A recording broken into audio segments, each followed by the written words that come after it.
The tavern's always filled with laughter. At firesides where heroes gather. Hearthstone is home. Hearthstone is home.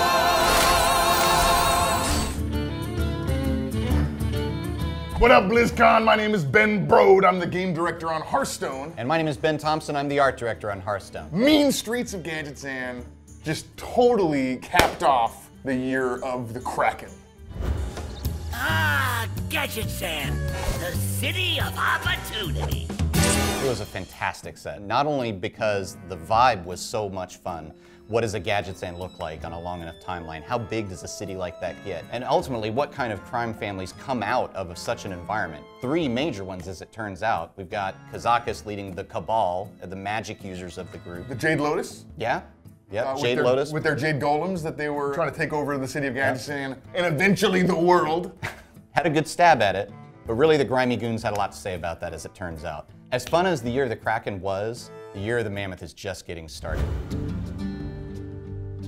3 new sets are going to fill that out, and honestly, it's going to be one of our biggest seasons yet. If you consider that each one of these expansions has more exciting cards than ever before, and I can't wait. There's a reason it's called the Year of the Mammoth, right? It's a mammoth amount of cards. Also, we went to some cool places in the Year of the Mammoth, starting with Journey to Ungoro.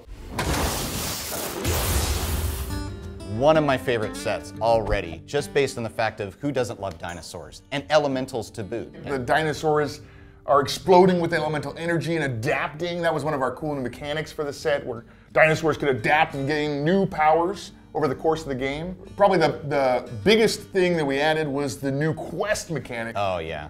These are cards that they start in your hand, you play them and set a huge game plan for the rest of the game. Totally changed the way you play Hearthstone. One of the other exciting parts about this was the board. You know, the play space for Ungoro was challenging in a way because we had already had Stranglethorn Forest, which could be not dissimilar to an undergrown. They're both jungles. They're both jungles. Green leaves, done.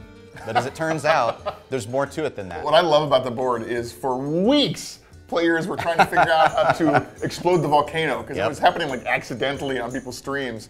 There was a guy who mapped all of the clickables to key bindings on his keyboard and just spammed them until the volcano went off. Those boards offer a lot of fun, not just for us as developers, but ultimately for the players themselves as well. This wasn't just a year for super exciting new expansions. No. It was also the year where we first started to add some really incredible new tech to the Hearthstone client that supports fireside gatherings. They're really where the community gets to show its love for the game and share that with each other. It's the most social way to really appreciate the game and then get to enjoy it with your friends. We wanted to give players really awesome reasons to go try it out, because I think once you go to a fireside gathering, you see how fun it is. So we added a new way to play Hearthstone that you can only do from within a fireside gathering. That's called the Fireside Brawl. Basically, they're unique brawls that can only be played at the fireside, and the innkeeper will be the person to set that up. And we designed them in a way to be super fun in person. So they're brawls that are hot seat brawls, where you play 3v3 against another team with the same device, and you just pass the iPad or the phone back and forth between your buddies. It's some of the most fun interaction we've had even within the team as we were developing it, and we can't wait to share it with everybody else. So after Journey to Ungoro, we made, I think, a massive change to the way that our card packs work. No more duplicate legendaries. You cannot get a legendary that you already have. It's a huge change to the way that the packs work. It really is. I mean, we all know that feeling. You open up the packs and it's, I've got that one. I'm happy to get the dust, but I'm even happier if I get a legendary that I don't already have to add to the collection. I mean, that's half the fun. Guaranteed, first 10 packs will always contain a legendary. Just jumpstarts the fun of a new expansion. Champion, I will annihilate you. Speaking of new expansions, our second expansion for the Year of the Mammoth was a big one. It was one that we'd been waiting to release for a long time, looking forward to developing, and our fans had been too. We'd been receiving all sorts of requests, really since day one. When are you gonna put Death Knights in? How are we gonna get to go visit Northrend? And is there going to be a Lich King? And the answer to that was yes.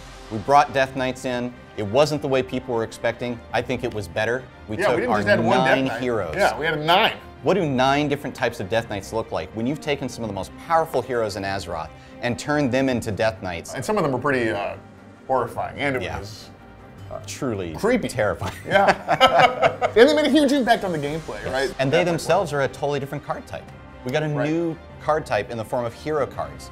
As hero cards, they take the place of your hero in play, add a little bit of armor for the trouble, and give you a new hero power, which did some amazing things to the meta, the way the decks were built, and it was just awesome to watch. 100% agree with everything you said. But this wasn't the first time we fought the Lich King. We had an incredible fireside brawl that was insane in scope because we did it at Gamescom for thousands of players, and we gave the Lich King hundreds of thousands of hit points. It's basically a massive raid. Yeah. Really, across the entirety of the Hearthstone floor. When you came to the booth, you got to take part in a huge raid against the Lich King himself. Many players died that weekend. Lots of skeletons lying. Yeah, and then they were raised as servants of the undead. It was horrible. But fun. But fun. That wasn't all at Gamescom. No, it was not. We had that insane video. It really defined the look, the vibe, and the sound of Hearthstone for me. Actually, it's legendary. And so many great characters introduced for the first time that we're going to get to learn even more about in the months and years to come. I can't wait. Honestly, I've seen that video hundreds of times, obviously, as the team was working on it. Yep. And Every time. Every time I cried. time. Every time. Why do I cry every time? It's so emotional. It's one of my favorite parts of developing for Hearthstone is just waiting to see what people think of the next set, what they're going to do with it, the kind of decks they're going to build with it, and really the response to just the stories that we're telling through them. All of this leads into what I think is the most magnificent capstone for the Year of the Mammoth ever, which we're announcing at BlizzCon. What a great end point to 3 amazing sets. It's so hard to not talk about it. I'm so excited for BlizzCon. This was an insane year for Hearthstone. I can't wait to see where we take it next. It's going to be amazing. See you at BlizzCon.